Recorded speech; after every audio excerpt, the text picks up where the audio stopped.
Hello dear students, welcome to channel physics Fatafat. Last lecture में हमने class 11 का जो फर्स्ट चैप्टर है फिजिकल वर्ल्ड उसे खत्म कर दिया था और आज के लेक्चर में हम क्लास 11 का सेकंड चैप्टर स्टार्ट करने जा रहे हैं और उस चैप्टर का नाम है बेटा यूनिट्स एंड मेजरमेंट। ठीक है, ये जो चैप्टर है ये फिजिकल वर्ल्ड जैसा ही है, यानी थियोरेटिकल है, सिर्फ उसमें लास्ट में जब हम बात करेंगे एरर्स की तब कुछ प्रॉब्लम्स वगैरह या फिर हमें न्यूमेरिकल वैल्यूज के साथ डील करने की जरूरत होगी। ठीक है, नहीं तो स्टार्टिंग में अगर हम बात करेंगे आधा चैप्टर थियोरेटिकली है लेकिन इम्पोर्टेंट है क्योंकि ये भी क्या है यार, फंडामेंटल। यानी फिजिक्स पढ़ने से पहले आपको कुछ बातें हैं बेटा जो जानना जरूरी होती है। जैसे कि फिजिकल वर्ल्ड में हमने क्या लिया बेटा, फिजिक्स के बारे में इंफॉर्मेशन कलेक्ट कर ली। अब फिजिक्स को पढ़ने से पहले हम यूनिट्स एंड मेजरमेंट में कुछ और बातें हैं जिसको अब बहुत अच्छी तरह से जानेंगे।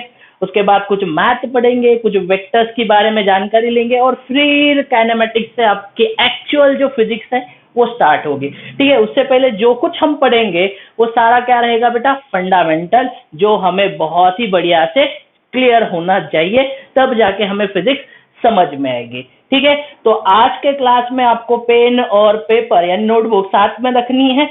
जैसे मैं पढ़ाऊंगा खुद से अपने आप के नोट्स बना लो। ठीक है, और साथ में आपको बता देता हूँ बेटा कि हमारा टेलीग्राम चैनल है, उस टेलीग्राम चैनल की लिंक आपको यहाँ डिस्क्रिप्शन में दी जाएगी, आप उसे फॉलो कर लेना या ज्वाइन कर लेना।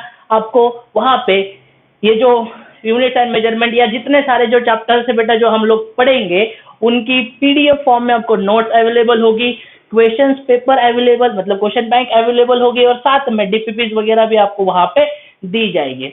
ठीक है, तो आप ज्वाइन करना ना भूलें। ठीक है, तो स्टार्ट करते हैं बेटा यूनिट्स एंड मेजरमेंट। अब सबसे पहले देखिए यूनिट एंड मेजरमेंट में ये जो वर्ड है बेटा मेजरमेंट, ठीक है, यूनिट्स एंड मेजरमेंट के अंदर ये जो वर्ड है मेजरमेंट, इसको जरा देखिए समझते हैं। सबसे पहले देखिए कि ये चैप्टर यहाँ पे यानी फिजिक्स के अंदर ही क्यों दिया गया, ये इंपॉर्टेंट बात मैं आपको बताता हूँ। यानी ये तो साइंस की इतनी सारी जो ब्रांचेस है, केमिस्ट्री है, बायो है, मैथ है। अब ऐसे ठीक है, बायो में तो बहुत ही कम, लेकिन केमिस्ट्री या फिर मैथ में हम बात करेंगे तो वहां पे भी तो मेजरमेंट बहुत ज्यादा है ना। लेकिन ये फिजिक्स में ही क्यों दिया है, कुछ तो रीजन रहा होगा, वैलिड रीजन रहा होगा कि जिसके कारण हम फिजिक्स के अंदर सबसे पहला जो चैप्टर है यानी फिजिक्स के पॉइंट ऑफ व्यू से इम्पोर्टेंट उसे पढ़ने जा रहे हैं, वो यूनिट एंड मेजरमेंट है। तो मेजरमेंट फिजिक्स के अंदर ही क्यों दिया गया, ध्यान से देखो। ऐसा तो नहीं है कि 4-5 लोग इकट्ठा है, उन्होंने लकी ड्रॉ किया और फिजिक्स के नाम की सीट आई और बोले कि यार चलो फिजिक्स में डाल देते यूनिट्स एंड मेजरमेंट को। ऐसे तो नहीं हुआ होगा, कुछ तो भी वैलिड रीजन रहा होगा। तो जरा ध्यान से देखो, ध्यान से समझो।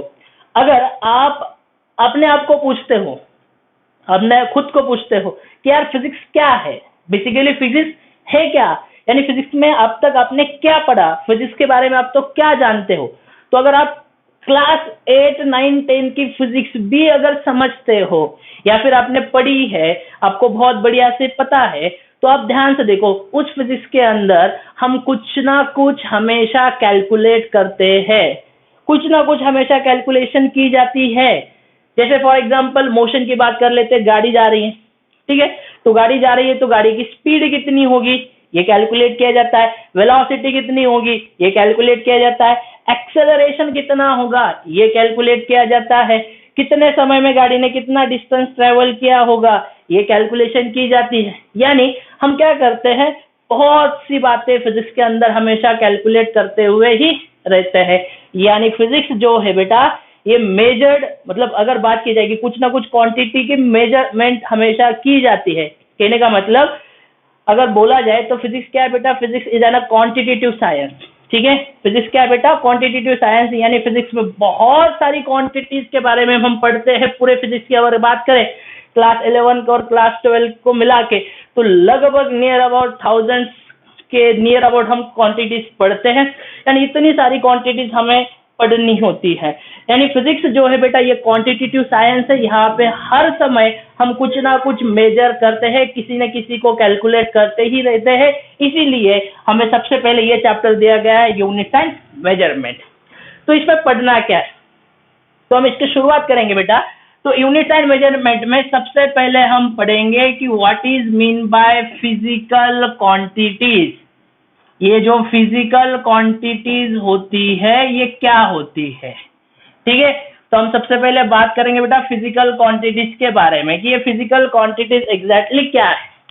अब देखो फिजिकल क्वांटिटीज मैंने पहले बताया था बेटा, ये जो फिजिक्स और केमिस्ट्री ये फिजिकल साइंसेस है। अब फिजिकल साइंस के अंदर हमने देखा था कि फिजिकल साइंस की अगर हम बात कर लेते हैं, ध्यान से देखो हमने अगर आप मेरा पहला लेक्चर जो है फिजिकल वर्ल्ड अगर वो देख चुके हो तो आपको ये बातें समझ में आएगी, ठीक है। अगर नहीं देखा है तो एक बार उसको देखना और फिर यहाँ आना, ठीक है। तो हमने वहां पे देखा था कि साइंस को जो डिवाइड किया है बेटा वो किस तरह से किया हुआ है। हमने देखा रियल साइंस, सूडो साइंस वगैरह वगैरह सारी बातें करते हुए हम कहाँ आए थे बेटा, लिविंग और नॉन लिविंग। कहाँ आए थे, लिविंग और नॉन लिविंग। तो लिविंग यानी लाइफ साइंसेस में हमने देखा बायोलॉजी वगैरह आता है, उसमें जूलॉजी बॉटनी वगैरह सारी बातें आ जाती है। फिजिकल साइंस के अंदर हमने देखा था कि फिजिक्स केमिस्ट्री ये सारे सब्जेक्ट आते हैं। तो फिजिकल साइंस के अंदर फिजिक्स और वहां हम बात करेंगे फिजिकल क्वांटिटीज। अब किसकी बात चल रही है, नॉन लिविंग थिंग्स। यानी कहने का मतलब यहाँ पे अगर हम बात करें ना तो फिजिक्स के डेफिनेशन को समझना है और वहां से आपको ये सारी बातें समझ में आएगी। जैसे कि फिजिक्स की डेफिनेशन क्या होती है, it is the branch of science which deals with the study of nature and natural phenomena. क्या होती है, it is the branch of science which deals with the study of nature and natural phenomena. यानी nature के अंदर जितनी कुछ phenomenon हो रही है, ठीक है, उनकी स्टडी। अब क्या होता है, ये जो साइंस है हमें एक स्पेसिफिक स्टेप से मिले, डेफिनेट स्टेप से मिले जिसे हम साइंटिफिक मेथड कहते हैं। फिर इवेंट, ऑब्जर्वेशन, ये सारी बातें आपको याद होगी। तो हम क्या करते हैं, ये फिनोमेनन को मेजर करते हैं। मेजर करने का मतलब सबसे पहले क्या होता है बेटा, ऑब्जर्वेशन। ऑब्जर्वेशन के बाद कुछ साइंटिफिक डेटा कैलकुलेट होता है, ठीक है, एक्सपेरिमेंट के थ्रू। और उसके बाद फिर कंक्लूजन और लास्ट में हम देखते हैं कि लॉ फॉर्मेशन वगैरह आता है। ये मॉडल है, इसको हमें फॉलो करना होता है। तो जो ये डेटा कलेक्शन जो होता है ना, वो डेटा कलेक्शन यानी किसका काम होता है बेटा, ये मेजरमेंट होता है। बात समझ लो, डेटा कलेक्शन का मतलब क्या, मेजरमेंट। अब ध्यान से देखो, तो नेचर के अंदर जितने कुछ थिंग्स है, ऑब्जेक्ट्स वगैरह, इनका भी हम क्या करते हैं बेटा, इनकी जो प्रॉपर्टी होती है, ठीक है, नेचुरल फिनोमेना तो है ही है, ठीक है, साथ में जो थिंग्स होते हैं, जो ऑब्जेक्ट्स है, इनकी जो स्टडी करते हैं हम, उस समय हमें इनकी जो प्रॉपर्टीज होती है, उन प्रॉपर्टीज को हम फिजिकल क्वांटिटीज कहते हैं। उन प्रॉपर्टीज को कहा जाता है बेटा क्या, फिजिकल क्वांटिटीज। बात समझ लो, उन प्रॉपर्टीज को क्या कहा जाएगा, फिजिकल क्वांटिटीज। अगर मैं फिजिकल क्वांटिटीज की अगर डेफिनेशन लिखूं तो आपको समझ में आएगा क्या है। लेकिन मैं क्या बोल रहा हूं, ध्यान से सुनना, ऑब्जेक्ट की स्टडी जो होती है बेटा वो दो तरीके से होती है। एक तो होती है एक्सटर्नल और एक होती है बेटा कौन सी, इंटरनल। ऑब्जेक्ट जो है या थिंग्स जो है उनकी जो स्टडी है वो दो प्रकार से होगी, एक्सटर्नल और इंटरनल। अब मैंने क्या बोला कि फिजिकल साइंस के दो क्या है बेटा, ब्रांचेस, एक फिजिक्स, दूसरी केमिस्ट्री। तो फिजिक्स के अंदर कौन सी स्टडी आएगी उस ऑब्जेक्ट की या थिंग्स की, एक्सटर्नल स्टडी। और उसकी इंटरनल, वो कैसे बना हुआ है बेटा, एटम्स, मॉलिक्यूल्स, ये सारा सारा जो फैक्ट है, ये सारी जो बातें हैं मैटर के बारे में, सारी जो चर्चा है वो कहाँ की जाएगी, केमिस्ट्री के अंदर। कहने का मतलब ऑब्जेक्ट की इंटरनल स्टडी केमिस्ट्री, ऑब्जेक्ट की एक्सटर्नल स्टडी यानी कौन होगा बेटा, फिजिक्स।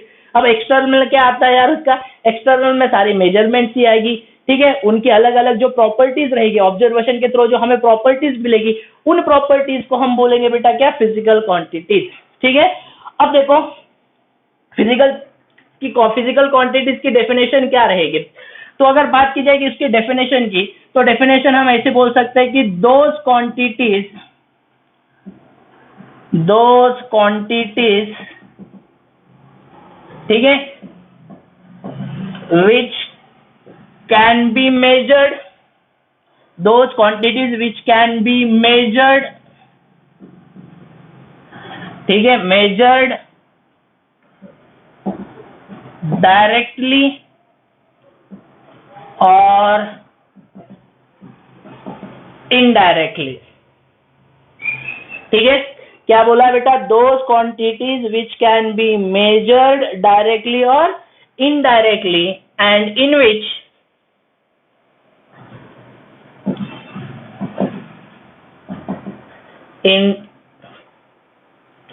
indirectly, मार्कर खराब है हमारा, indirectly and in which and in which laws of physics, ठीक है, those quantities which can be measured directly or indirectly and in which laws of physics can be expressed, and in which laws of physics can be expressed, ठीक है, are known as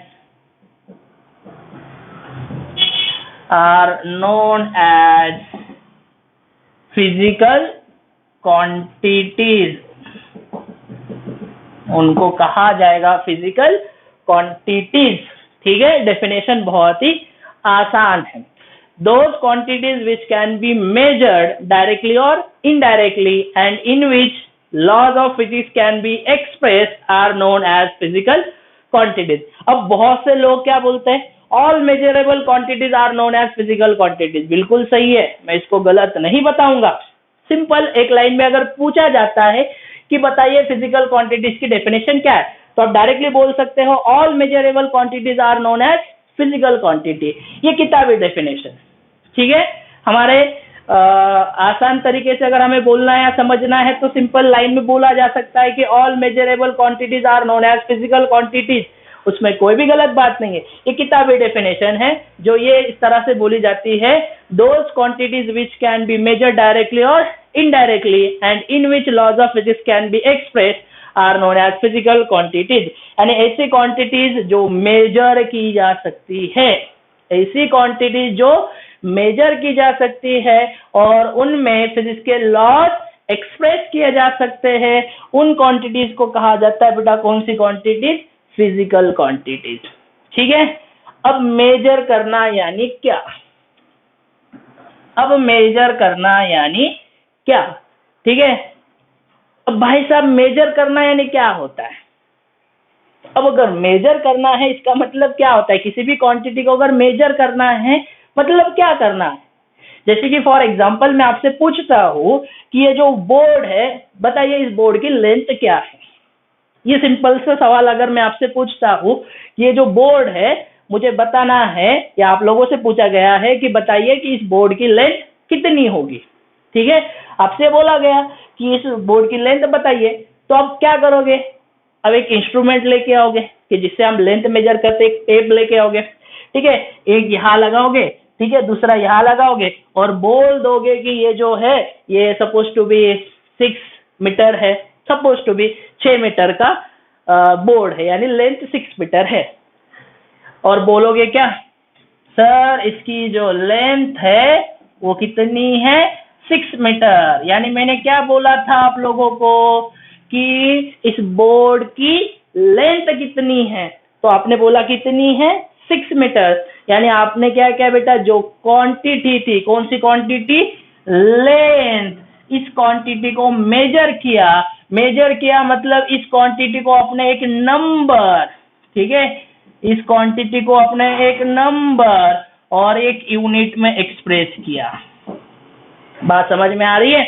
आपने क्या किया बेटा, जो मैंने बोला था कि आपको बताना है कि इस बोर्ड की लेंथ कितनी है, तो आपने उस लेंथ को मेजर किया। मेजर करने का मतलब उस क्वांटिटी को नंबर और यूनिट में एक्सप्रेस करना। अगर वो क्वांटिटी नंबर और यूनिट में एक्सप्रेस हो रही है, ध्यान से सुनना, फिजिकल क्वांटिटी का मतलब होता है all measurable quantities are known as physical quantity. Measure करना यानी उस क्वांटिटी को उस क्वांटिटी को नंबर और यूनिट में एक्सप्रेस करना। अगर कोई क्वांटिटी नंबर और यूनिट में एक्सप्रेस हो रही है तो वो कौन सी होगी, फिजिकल क्वांटिटी। कौन सी होगी बेटा, फिजिकल क्वांटिटी होगी। बात समझ में आ रही है। और ऐसी बहुत सारी क्वांटिटीज यानी फिजिकल क्वांटिटीज हमारे पास है जो हम फिजिक्स के अंदर पढ़ते हैं। कौन कौन सी फिजिकल क्वांटिटीज है, बहुत सारी। जैसे कि अभी एग्जांपल के तौर पे हमने लिखा था बेटा क्या, लेंथ, ठीक है, और क्या होगी बेटा, मास, ठीक है, और क्या हो सकती है, स्पीड, ठीक है, और क्या हो सकती है बेटा, डिस्टेंस।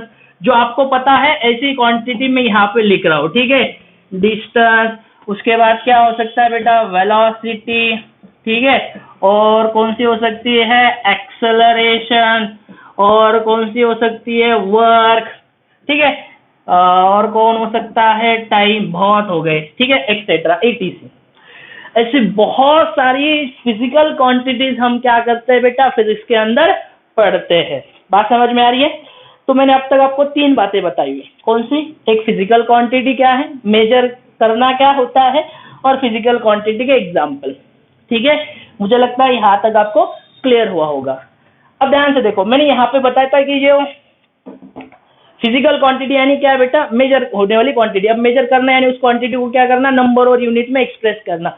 अब ये यूनिट क्या है, यहाँ पे भी लिखा है। अब ये यूनिट क्या है?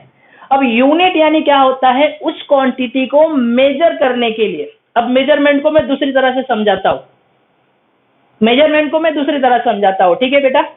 जैसे कि आपने वो तराजू देखी है ना, ठीक है, तो उसमें क्या होता है, यहाँ पे कुछ रखा होता है और यहाँ हम क्या करते हैं बेटा, जो कुछ लेना है यहाँ लेते, और दोनों ऐसे बराबर हो गए, पैन अगर बराबर आ गया तो हम बोलते हैं कि ये ले लो, यानी 1 किलो 2 किलो ऐसे मेजर किया जाता है। यानी क्या किया जाता है, मेजर करना यानी सीधा सीधा क्या होता है बेटा, कंपेयर करना होता है। किसके साथ कंपैरिजन होता है? तो एक स्टैंडर्ड रेफरेंस होता है, हमने एक चूज किया होता है, एक रेफरेंस होता है, स्टैंडर्ड रेफरेंस, उसके साथ हम क्या करते हैं, कंपेयर करते हैं और बोलते हैं ये मेजरमेंट हो रहा है। बात समझ में आ रही है? ठीक है, जैसे कि फॉर एग्जांपल हम ऐसे बोलते हैं, मेजर करना समझना, आपको 2-3 एग्जांपल के थ्रू बता देता हूं। जैसे मगर मुझे मेरी हाइट मेजर करनी, हाइट, ठीक है, तो मैं क्या करूंगा, मेरी हाइट मेजर करनी है तो एक स्टैंडर्ड यूज कर लूंगा, ठीक है, उसको यहां लगाऊंगा और मेजर करके बताऊंगा कि हाइट इतनी इतनी है। यानी मैंने क्या किया, उससे कंपेयर किया। जैसे कि फॉर एग्जांपल 2 बंदे यार, राम और श्याम। अब हमने बोला कि जो राम है, ठीक है, वो श्याम से बड़ा है, यानी ऊंचाई में बड़ा है, ठीक है, तो कितना बड़ा है, तो क्या करना है, मेजर करना है। किसके कंपैरिजन में करना है, तो सबसे पहले राम को हम ले लेते हैं, ठीक है, उसके बाद श्याम को ले लेंगे और फिर दोनों में कितना डिफरेंस है ये बता देंगे। तो ऐसे कंपेयर करना है नहीं, वो भी मेजरमेंट कहलाता है, लेकिन मेजर करना है नहीं किसके साथ, एक स्टैंडर्ड रेफरेंस का। जैसे कि इसी एग्जांपल को अगर मैं ले लूं, ठीक है, फॉर एग्जांपल मैंने बताया कि आपको इसकी ये लेंथ कितने बतानी है। अब आपके पास सबसे पहले मेजरिंग इंस्ट्रूमेंट होना था, वो मेजरिंग इंस्ट्रूमेंट ही कहलाता है बेटा यूनिट। तो अगर मैं इसको मान लेता हूं ये मेरा मेजरिंग इंस्ट्रूमेंट है, ठीक है, ये पेन मेरा मेजरिंग इंस्ट्रूमेंट है, तो मैं क्या करूंगा, ऐसे लगाऊंगा, ठीक है, 1 2 3 4 5, और पूरे लेंथ में कितनी बार ये आया हुआ है। जैसे कि फॉर एग्जांपल कितनी बार ये आया हुआ है, तो लेंथ मैं बोलूंगा सपोज टू बी ये 10 बार आया, तो मैं बोलूंगा 10 पेन, यानी इसकी लेंथ किसके बराबर हुई, 10 पेन के बराबर। यानी मैंने एक स्टैंडर्ड रेफरेंस यूज किया था, इसके कंपेयर में मैंने कंपैरिजन के तौर पे इसको मेजर किया और फाइनली बोला कि इसकी लेंथ कितनी है बेटा, 10 पेन। यानी ये पेन मैंने क्या बना ली, मेरी यूनिट बना ली। बात समझ में आ रही है? तो ये यूनिट क्या होती है, the chosen reference standard for the measurement of a physical quantity is known as बेटा यूनिट। यानी हम क्या करते हैं, आर्बिट्री, शुरुआत में आर्बिट्री होता है, ठीक है, एक चूज करते हैं एक स्टैंडर्ड रेफरेंस, ठीक है, और उसके कंपैरिजन में किसी भी फिजिकल क्वांटिटी को मेजर करते हैं और ये बताता है कि उस फिजिकल क्वांटिटीज में ये यूनिट कितनी बार आया हुआ है, ठीक है, यानी ये इसका क्या कहलाता है, मेजरमेंट कहलाता है। जैसे कि फॉर एग्जांपल आप सब्जी मार्केट गए, ठीक है, और आपने बोला कि 5 किलो आलू दे दो, 5 किलो आलू, तो क्या करेगा तराजू में वो, ठीक है, उसके पास एक बड़ा ऑब्जेक्ट होगा, वहां रखेगा 1 किलो, फिर मेजर करेगा देगा, फिर मेजर करेगा देगा, ऐसे कितनी बार करेगा, 5 टाइम्स, तब जाके आपको कितना आलू मिलेगा, बोलो 5 kg आलू आपको मिल जाएगा। यानी किलो उस क्वांटिटी में कितनी बार आया, 5 टाइम्स आया, ठीक है। जैसे 10 पेन, तो लेंथ जो है यहाँ पे इस क्वांटिटी में ये जो पेन यूनिट है ये 10 बार आया हुआ है, ये कहलाता है बेटा मेजरमेंट। ये क्या कहलाता है, मेजरमेंट। यानी फिजिकल क्वांटिटी की हम बात कर लेते हैं, तो यहाँ पे अगर मैं बात कर लूं बेटा, तो यहाँ पे हम बोल पाएंगे कि मैग्नीट्यूड जो होता है फिजिकल क्वांटिटी का, magnitude of a physical quantity,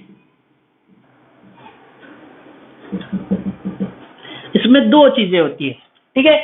magnitude of physical quantity में 2 चीजें होती है, कौन कौन सी, एक होती है बेटा न्यूमेरिकल वैल्यू, क्या होता है बेटा? एक न्यूमेरिकल वैल्यू, इसको मैं सिंपली n से डिनोट करूंगा, ठीक है। और दूसरा क्या होता है बेटा? एक जो रेफरेंस हमने यूज किया है उसके मेजरमेंट के लिए, जिसे हम क्या बोलते हैं? यूनिट। इसको मैं यू से ही डिनोट कर लेता हूँ, ठीक है, स्मॉल से बना लो।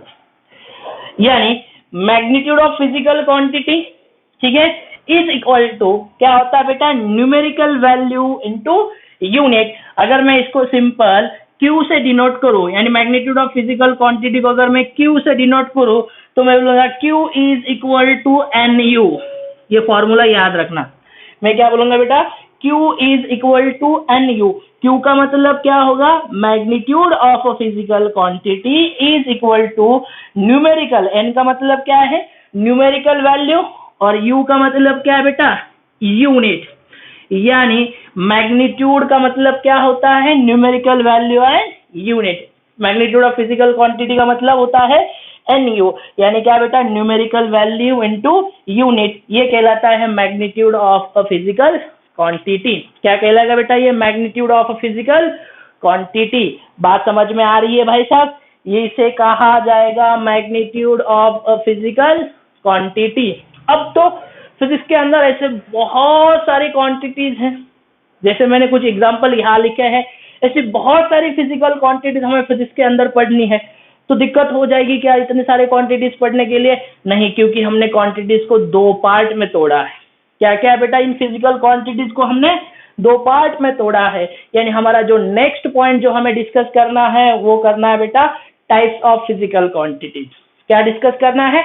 Types of physical quantities. तो चलिए बढ़ते हैं आगे और देखते हैं टाइप्स ऑफ फिजिकल क्वांटिटीज। इसको जल्दी से नोट डाउन करना है आप, ठीक है।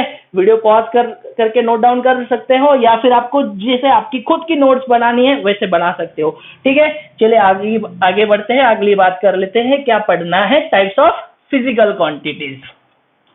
तो कितनी टाइप्स है फिजिकल क्वांटिटीज की? तो हमने फिजिकल क्वांटिटीज को दो पार्ट में तोड़ा है। यानी फिजिकल क्वांटिटीज के टाइप्स कितने हैं? दो। कितने हैं? दो टाइप्स है, ठीक है। चलिए देखते हैं।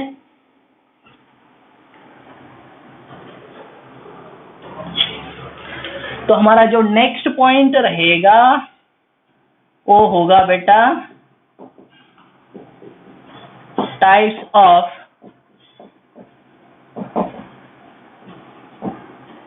फिजिकल क्वांटिटीज,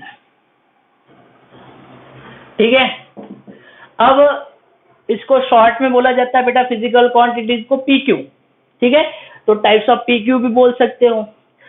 अब फिजिकल क्वांटिटीज के कितने टाइप है? दो टाइप। एक जो फर्स्ट टाइप है फिजिकल क्वांटिटी का वो होता है बेटा फंडामेंटल। कौन सा बेटा? Fundamental physical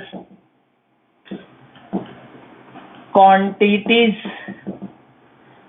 fundamental physical quantities, ये फर्स्ट टाइप, ठीक है। टाइप्स ऑफ फिजिकल क्वांटिटीज के अंदर फर्स्ट जो टाइप है बेटा वो कौन सा है? फंडामेंटल फिजिकल क्वांटिटीज, ये फर्स्ट टाइप। इसको बोला जाता है बेस क्वांटिटीज, इंडिपेंडेंट क्वांटिटीज, ये सारे उसके अलग अलग नाम है। फंडामेंटल फिजिकल क्वांटिटीज, ठीक है, बेस क्वांटिटीज या फिर इंडिपेंडेंट फिजिकल क्वांटिटीज भी बोला जाएगा। सेकंड जो है वो है बेटा डिराइव्ड, ठीक है, derived physical quantities. Derived physical quantities, ये हुआ बेटा इसका सेकंड टाइप, ठीक है। फर्स्ट कौन सा बेटा? फंडामेंटल फिजिकल क्वांटिटीज, और सेकंड कौन सा बेटा? Derived physical quantities. बात समझ में आ रही है? फिजिकल क्वांटिटीज को दो पार्ट में तोड़ा गया है। फिजिकल क्वांटिटीज के दो पार्ट है, फंडामेंटल फिजिकल क्वांटिटीज और डिराइव्ड फिजिकल क्वांटिटीज। तो सबसे पहले पढ़ेंगे बेटा हम कौन सी क्वांटिटी? फंडामेंटल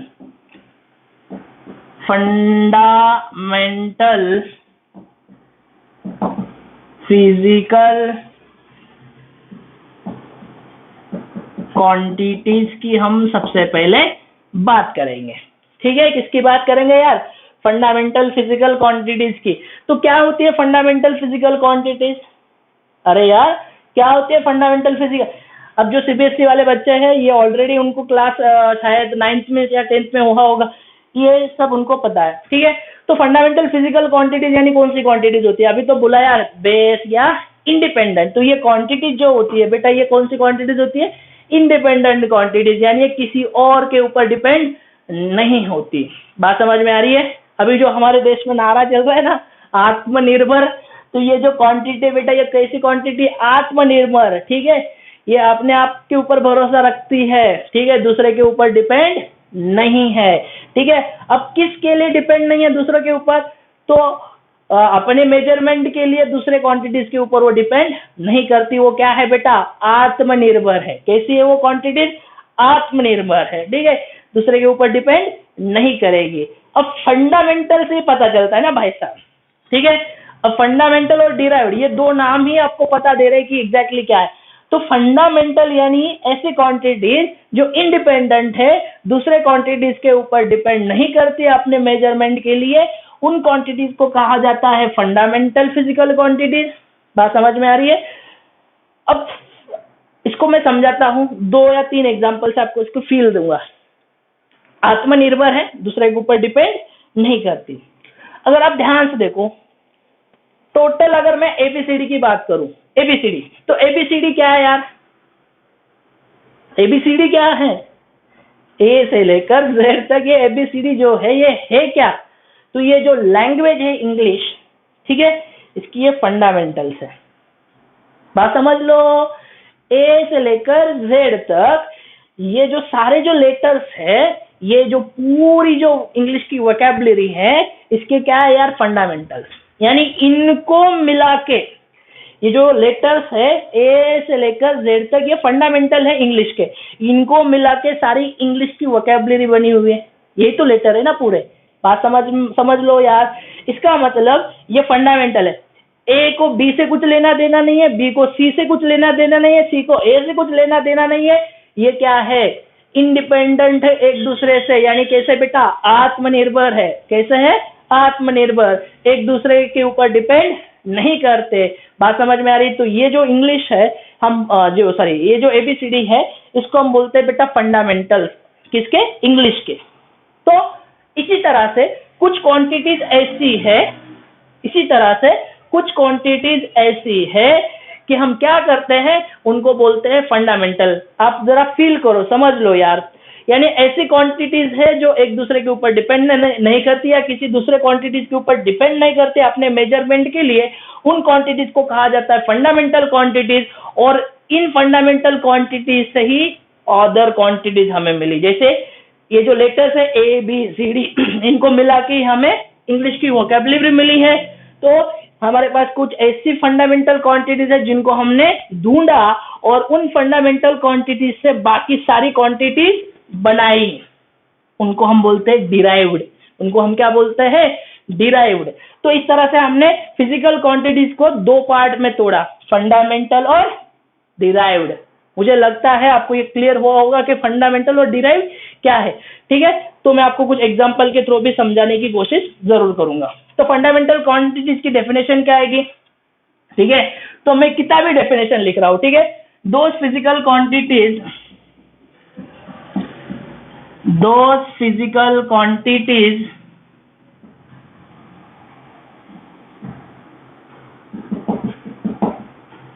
ठीक है, those physical quantities which are, those physical quantities which does not depend, those physical quantities which is independent to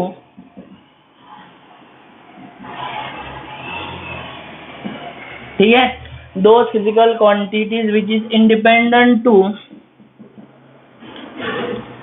other physical quantities is those physical quantities which independent to other physical quantities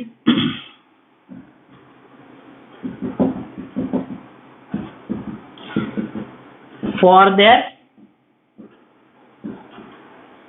measurement, ठीक है, are known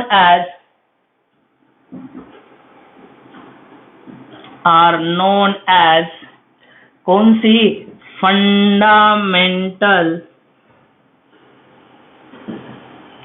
are known as fundamental physical quantities,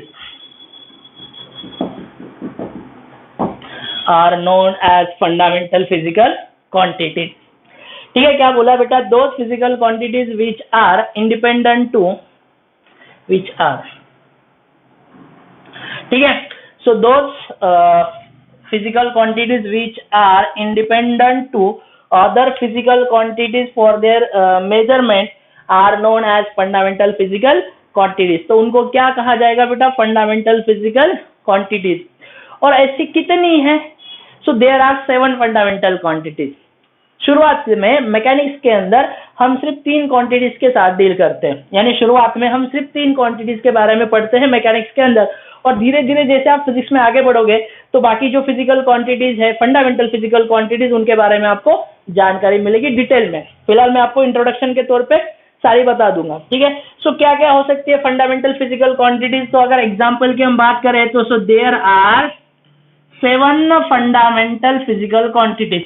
कितनी है बेटा? कुल मिला के 7 fundamental physical quantities. कौन कौन सी हैं? लेंथ, यहां पे लिख रहा हूं बेटा, लेंथ, ठीक है, लेंथ, मास, टाइम, ठीक है, लेंथ, मास, टाइम, टेम्परेचर,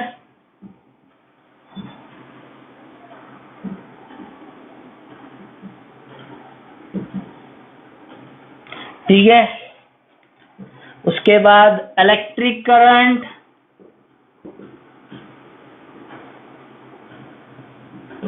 ये सारी आ जाएगी उसमें। ये हुई इलेक्ट्रिक करंट,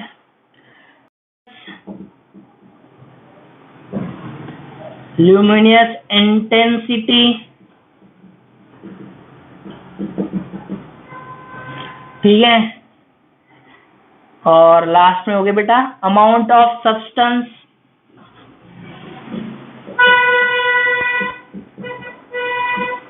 ठीक है। तो ये कुल मिला के 7 जो है बेटा वो फंडामेंटल फिजिकल क्वांटिटीज है। Length, mass, time, temperature, electric current, luminous intensity, amount of substance. देखिए 1 2 3 4 5 6 और 7। तो ये है बेटा 7 फंडामेंटल क्वांटिटीज जिनका यूज हमें पूरे फिजिक्स के अंदर करना है, और इन्हीं से जो क्वांटिटीज मिलेगी उन्हें हम बोलेंगे बेटा डिराइव्ड फिजिकल क्वांटिटीज। यानी हमारे पास जो सेकेंड जो टाइप है बेटा डिराइव्ड फिजिकल क्वांटिटीज, वहां पे जो हम फिजिकल क्वांटिटीज की बात करेंगे वो सारी यहाँ से डिराइव्ड होके आई होगी। बात समझ लो, ये सारी कहाँ आएगी बेटा? यहाँ से डिराइव्ड होके आएगी। तो मैं यहाँ पे अभी मैंने फंडामेंटल लिखी हुई है, मैं यहाँ पे डिराइव्ड लिखता हूँ और फिर दोनों को और एग्जाम्पल के थ्रू समझाने की कोशिश करता हूँ, ठीक है। तो सेकेंड जो टाइप है, सेकेंड टाइप वो है बेटा डिराइव्ड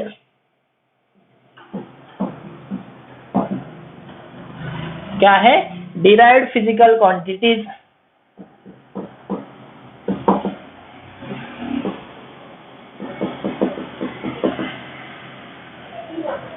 तो डिराइव्ड फिजिकल क्वांटिटीज की डेफिनेशन क्या रहेगी? तो कुछ नहीं, बस उठा के यहां डालना है, इसी डेफिनेशन को उठा के यहां डालना है, नॉर्मल चेंज करना है। Those physical quantities which are depends या those physical quantities which are derived from fundamental physical quantities are known as derived physical quantities. चलो लिख देते हैं। सो दोज फिजिकल क्वांटिटीज, ठीक है, those physical quantities which are derived from, ठीक है, those physical quantities which are derived from fundamental physical quantities, fundamental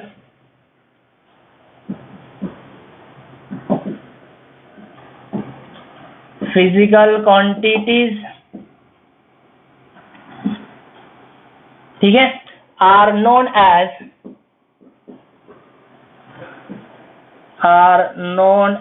क्या बोला जाएगा उनको, डिराइव्ड फिजिकल क्वांटिटीज। यानी साइंटिस्ट लोगों ने क्या किया, अपना काम आसान बनाने की कोशिश की। कैसे? तो उन्होंने बोला कि हम क्या करते हैं, इन्हीं क्वांटिटीज से कोई और क्वांटिटी मिलती है क्या चेक करते हैं। यानी ये जो डिराइव्ड क्वांटिटी है, ये डिराइव्ड क्वांटिटी का मतलब ऐसी क्वांटिटी जो कहां से डिराइव्ड हो के आई है, फंडामेंटल से। और फंडामेंटल कितनी है, 7। यानी बाकी जो सारी क्वांटिटीज है इन्हीं 7 क्वांटिटीज से बनी हुई है। और ये जो 7 है बेटा, ये कौन सी है, फंडामेंटल। ये किसी और के ऊपर भी डिपेंड नहीं करती और अपने आप में, मतलब लेंथ और मास का कोई कनेक्शन है क्या, लेंथ और मास का कोई कनेक्शन है क्या, नहीं। यानी लेंथ और मास एक दूसरे से इंडिपेंडेंट है, मास और टेम्परेचर का कोई रिलेशन नहीं, इलेक्ट्रिक करंट और मास या लेंथ का कोई कनेक्शन नहीं है। यानी ये खुद क्या है, अपने आप के ऊपर मतलब डिपेंड है, दूसरे के ऊपर डिपेंडेंट नहीं है।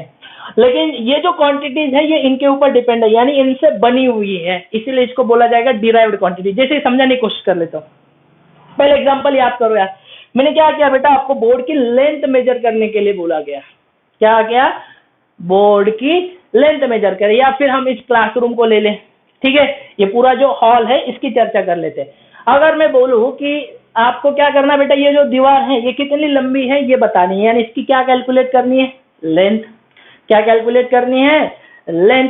तो मैंने क्या बोला, इसकी लेंथ बताओ कितनी है। तो आपने वो मेजरिंग इंस्ट्रूमेंट लिया, एक एंड वहां से और दूसरा एंड यहाँ, और बोला कि इसकी जो लेंथ है वो सपोज टू बी 15 मीटर है। कितनी, 15 मीटर। ये आपने मेजरमेंट की लेंथ की। फिर मैंने बोला यार एक काम करो यार, इसका ना मुझे हाइट बताओ, इसकी मुझे क्या बताओ, हाइट। तो आपने क्या किया, वही ऐसे लगाया था ना, ये डिवाइस ऐसे लगाया था ना, इसको ऐसे बना लिया। तो ये लेंथ से क्या हुई, हाइट, लेंथ हाइट। अब हाइट में, हाइट का मतलब क्या है, वही इंस्ट्रूमेंट आपने उठा के यहाँ लगा दिया, सेम ही तो यार, ये भी तो लेंथ है, लेकिन इसको बोला क्या जा रहा है, हाइट। फिर मैंने बोला क्या बताओ, एरिया। तो एरिया के लिए आप क्या करोगे बेटा, लेंथ इनटू ब्रेड्थ। यानी कहने का मतलब क्या है, आप लेंथ को कितनी बार मेजर करोगे, 2 बार। अगर मैं आपको बोलूं कि चलिए बताइए इसका वॉल्यूम कितना है, तो आप क्या करोगे, लेंथ को कितनी बार लोगे, 3 बार। यानी क्या किया, इस लेंथ से ही आपने हाइट बनाई, इस लेंथ से ही आपने एरिया बनाया, और इस लेंथ से आपने वॉल्यूम बनाया। यानी लेंथ से हमने डिराइव की बेटा 3 अलग अलग क्वांटिटीज, हाइट बोलो, एरिया बोलो, या वॉल्यूम बोलो। बात समझ में आ रही है। तो ऐसी क्वांटिटीज, यानी कौन सी क्वांटिटीज बेटा, डिराइव्ड। इसके एग्जांपल के तौर पे हम बहुत सारी क्वांटिटीज ले सकते हैं। मैक्सिमम क्वांटिटीज हमें डिराइव्ड ही पढ़नी है, क्योंकि फंडामेंटल कितनी है, सिर्फ 7। फंडामेंटल कितनी, सिर्फ 7। जैसे कि फॉर एग्जांपल मैं आपको यहाँ बता देता हूँ यार, सपोज टू बी मैं बात कर लेता हूँ स्पीड। तो आप बहुत ही होशियार हो, ठीक है। स्पीड का फॉर्मूला आपको पता है कि सर स्पीड होता है, स्पीड का फॉर्मूला होता है डिस्टेंस, ठीक है, अपॉन टाइम। तो स्पीड का फॉर्मूला हुआ डिस्टेंस अपॉन टाइम। यानी ये जो है बेटा डिस्टेंस, यानी एक लेंथ है, और टाइम यानी क्या है बेटा, बोलो, सेकंड। टाइम यानी क्या है, सेकंड।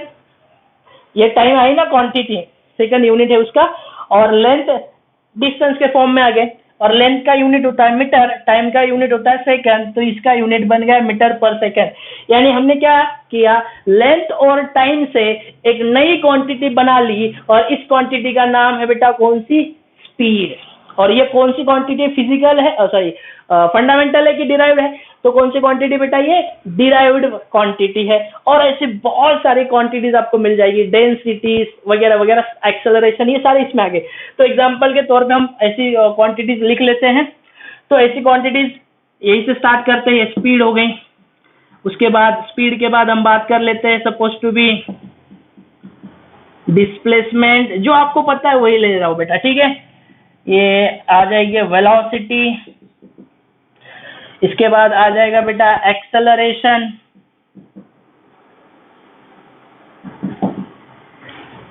ठीक है। वेलोसिटी हो गई, डिस्प्लेसमेंट हो गई, एक्सेलरेशन हो गई, और कौन सी क्वांटिटी वही ले लेते हैं यार, वॉल्यूम, ठीक है, डेंसिटी, प्रेशर, एरिया, ठीक है। ऐसे बहुत सारी जो क्वांटिटीज है बेटा, ये किसका एग्जांपल हो गई बेटा, डिराइव्ड का। किसका एग्जांपल आ जाएगा, ये डिराइव्ड फिजिकल क्वांटिटीज का एग्जांपल आ जाएगा, ठीक है।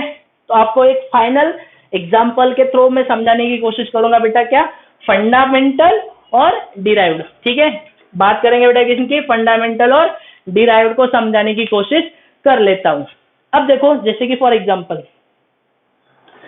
अब मुझे शादी करनी थी, ठीक है, और शादी करने के लिए मतलब लड़की होना जरूरी है ना, मतलब लड़की देखना जरूरी है। तो ऐसे ही बहुत सी जगहों पे चल रहा था, लड़की देखने का प्रोग्राम, जाना आना हो रहा था। तो ऐसे एक रिश्ता आया, वो बोले कि चलिए, मतलब वो बोले कि ऐसी ऐसी बात है, हमारी लड़की है और देखो क्या है क्या नहीं। अब मैंने बोला कि ठीक है, देखते हैं। अब सारी अगर मैंने बात सोची और उस परिवार के बारे में हमने जब इंफॉर्मेशन निकाली, तब हमें पता चला कि वो जो परिवार है वो बहुत बड़ा है, ठीक है, बहुत बड़ा परिवार है। लगभग उस परिवार की संख्या है बेटा 100 से लेकर 150 लोगों का परिवार है, पुराना परिवार। मतलब जैसे इंडिया में ये पॉसिबल है, पुराने जमाने में ऐसे हुआ करता था। तो वही सोच थी उन लोगों की। तो मैंने बोला, मतलब देखा, सोचा कि यार इतना बड़ा परिवार है, कितने लोगों का, 100-150 लोगों का परिवार है, और ऐसे परिवार में से लड़की मतलब लड़की देखनी है, पसंद करनी है और उससे शादी करनी है। अब ये जो है, मतलब ये जो 100-150 लोगों का जो परिवार है वो बहुत पुराने जमाने में था। तो मुझे डाउट हुआ कि यार ये लोग जो है वो पुराने ख्यालात के हो गए, यानी ये जो पढ़े लिखे है कि नहीं, वो लड़की कैसी होगी, ठीक है, ये सारी चर्चा मेरे दिमाग में चल रही थी। तो अगर मुझे उस परिवार के बारे में इंफॉर्मेशन लेनी है, ध्यान से सुनना, हमारे यहाँ भी आपको पता है, चलो छोड़ दो, इतना बड़े परिवार से हम क्या करते हैं, छोटी अगर बात होती है तो हमारे माँ बाप से पहले बात की जाती है हमारे बारे में। बात समझ लो, कुछ भी बात हो तो सबसे पहले माँ बाप से बात की जाती है हमारे बारे में, कितने भी बच्चे हो घर में। तो उसी तरह से अगर उस परिवार के बारे में मुझे जानना है, तो उस परिवार के सबसे जो बुजुर्ग रहेंगे, बड़े जो होंगे, ठीक है, उन बड़े लोगों से मुझे मिलना होगा, उनसे जान पहचान बनानी होगी। उनको देखकर मुझे सारा पता चलेगा कि ये परिवार किस तरह से है, ठीक है। बात समझ में आ रही है, क्योंकि वो जो परिवार है, उस परिवार के वो जो बुजुर्ग है, यानी जो बड़े हैं बेटा, वो क्या है, फंडामेंटल। बात समझ में आ रही है, वो क्या है, उनके फंडामेंटल। अब पूरी परिवार जो इतना बड़ा बना 100-150 लोगों का, वो उन्हीं से तो बना है ना। बात समझ लो यार, ये थोड़ा अलग लगेगा सुनने में, लेकिन समझ लेना। अब इतना बड़ा परिवार है, वो उन्हीं से तो बना हुआ है, इसका मतलब वो उस परिवार के क्या है, फंडामेंटल्स है। अगर फंडामेंटल्स बढ़िया है, फंडामेंटल्स अच्छे हैं, तो फंडामेंटल से डिराइव्ड होके जो बना होगा वो भी तो बढ़िया होगा। बात समझ में आई हुई है। तो कहने का मतलब क्या है, ये फंडामेंटल क्वांटिटीज है और बाकी जो है वो उनसे डिराइव्ड होके आ रही है। तो सबसे पहले मैं किसके पास जाऊंगा, डिराइव्ड के पास या फंडामेंटल? तो मैं जाऊंगा फंडामेंटल के पास। अगर फंडामेंटल को देख के मुझे ऐसे लगा कि यार चलो सब ओके है, तो ओके, यानी डिराइव्ड भी वैसे रहेगा, ठीक है। इसको मैंने रिलेट किया है बेटा, समझाने की कोशिश की हुई।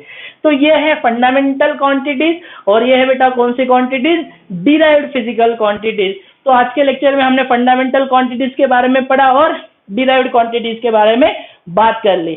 अब इसके बाद हम नेक्स्ट लेक्चर में बात करेंगे बेटा यूनिट्स के बारे में। यूनिट्स एग्जैक्टली क्या है, मैंने आपको इंट्रोडक्शन के तौर पे बताया हुआ है कि यूनिट्स क्या होता है। एक आर्बिट्री चूजन किया हुआ एक स्टैंडर्ड रेफरेंस होता है कि जिसका हम कहाँ यूज करते हैं बेटा, फिजिकल क्वांटिटीज को मेजर करने के लिए, ठीक है। तो यूनिट्स के टाइप भी दो है, कौन कौन से, fundamental unit and derived unit, ठीक है। और बाद में हम सिस्टम ऑफ यूनिट्स वगैरह वगैरह सारी चर्चा हम कर लेंगे बेटा नेक्स्ट लेक्चर में। आज के लिए सिर्फ इतना ही, ठीक है। नेक्स्ट लेक्चर बढ़िया रहेगा, आपको यूनिट्स के बारे में पढ़ाया जाएगा और धीरे धीरे हम आगे बढ़ेंगे और इस चैप्टर को भी हम जल्दी से खत्म करने की कोशिश करेंगे, क्योंकि हमें फिजिक्स पढ़नी है, फिजिक्स की तरफ जाना है, लेकिन फंडामेंटल्स है तो इनको समझते हुए आगे जाना है। तो कोशिश रहेगी बेटा कि कम से कम समय में अच्छे से अच्छे आपको समझाने की कोशिश करूं, ठीक है। तो रुक जाते हैं, आज के लिए सिर्फ इतना ही। Thank you so much. मिलते हैं नेक्स्ट लेक्चर में, ठीक है, ओके।